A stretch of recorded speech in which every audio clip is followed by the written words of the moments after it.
In the winter of 2022, gas prices in Britain rose so fast that the energy price cap changed 4 times in a single year. Millions of people sat in their living rooms with a coat on, watching a meter, doing arithmetic they had never had to do before. It should have been the moment Britain finally insulated itself. It was not. Today, fewer than half of English homes have adequate wall insulation, and heat escapes from the average British house nearly 3 times faster than from a comparable home in Germany or the Netherlands. Britain has some of the oldest housing stock in Europe, some of the highest heating costs in Europe, and after everything the energy crisis taught it, still one of the worst insulated housing stocks in Europe. This is not a story about the weather, it is a story about 40 years of schemes that were announced, underfunded, mismanaged and quietly abandoned one after another while the walls stayed exactly as cold as they always were. The physical reality of the British housing stock is defined by its age. Roughly 30% of all English dwellings were built before 1919, long before modern insulation standards existed. During this era of Victorian rows and Edwardian terraces, builders relied on solid brick masonry.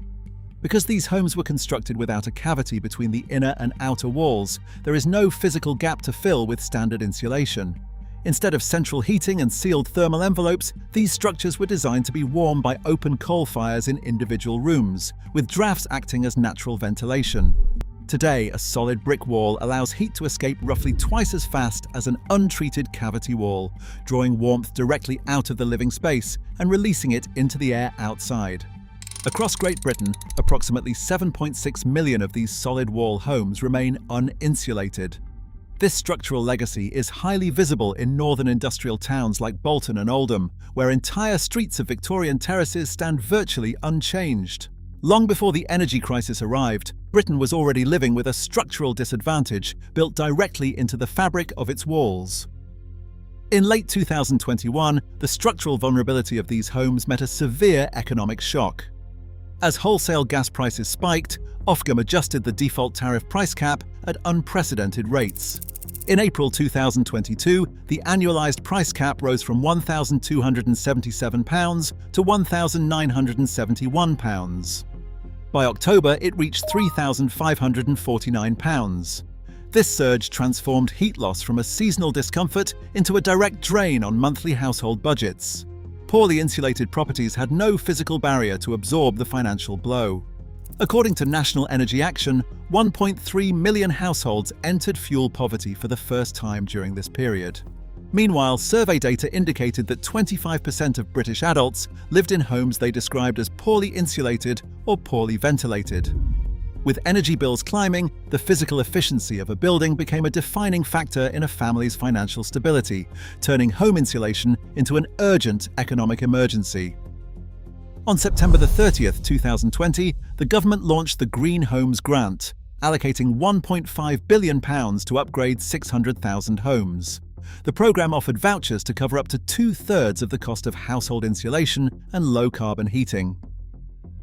The Department for Business, Energy and Industrial Strategy outsourced the administration of the digital voucher platform to Capita, but the rapid rollout schedule left the private contractor unable to deliver a functional system. Installers faced a chaotic web portal, complex verification rules, and payment delays extending up to 6 months. By early 2021, small businesses were dealing with massive unpaid bills and severe cash flow crises. On March 22, 2021, senior officials circulated an internal memo ordering immediate closure. 5 days later, the government announced the scheme would shut down on March 31st, ending the programme after just 6 months of operation. The National Audit Office later revealed that only 39,000 vouchers were issued, and only 47,500 homes actually benefited. Of the £314 million spent, £50.5 million went toward administration, representing over £1,000 in programme management fees for every single voucher issued to a home. In April 2022, the government pivoted to supplier-led programmes, launching the Energy Company Obligations 4th Phase, ECO4, alongside the Great British Insulation Scheme. These initiatives were designed to scale up solid and external wall insulation for low-income households. Instead, they actively compromised the structural safety of the homes they were meant to protect. An investigation by the National Audit Office revealed systemic oversight and validation failures across both schemes. The government confirmed that more than 30,000 homes received substandard insulation, leaving residents trapped with severe structural damp and toxic mold. On-site audits showed that 98% of sampled external wall installations had major defects, with some posing immediate safety risks. This was not a case of a few rogue contractors. The entire control system had failed at scale. As defects mounted, the energy regulator, Ofgem, launched investigations into suspected fraudulent claims worth tens of millions of pounds, exposing how easily private installers could exploit the system, while vulnerable families were left living in ruined, waterlogged properties. The vulnerability of British homes stems from a structural gap in how the state regulates home energy upgrades. Unlike Germany, the United Kingdom has no single compulsory licensing body for domestic insulation installers. Instead, the market relies on voluntary frameworks. While Trustmark serves as the official quality assurance badge, industry observers note its inspections often focus on paperwork rather than physical on-site checks. This loose oversight allowed low-skilled operators to enter the market. When installations failed, a secondary industry of private claims management firms stepped in to pursue compensation for families left with damaged properties. This pattern was reinforced by policy instability. Over 12 years, installers had to adapt to constantly changing rules as funding shifted between the Green Deal, the Energy Company Obligation, the Green Homes Grant, and the Great British Insulation Scheme, leaving a market defined by risk rather than standards. The cold reality of British housing is not simply an unavoidable consequence of old age. Thermal efficiency research shows that UK homes lose heat 3 times faster than properties in Germany and the Netherlands. Where British policy has relied on volatile short-term schemes, Germany's KfW retrofit program has provided stable, long-term financing for more than 20 years. In the Netherlands, legally binding energy standards mandate rental property upgrades on a fixed timetable. This policy gap is reflected in public funding. The UK spends an average of €2,800 per home upgrade, compared to over €5,000 in the Netherlands and €6,500 in Germany. Ultimately, the persistence of cold British homes remains a systemic failure of policy, regulation, and investment, leaving millions vulnerable to the next energy shock.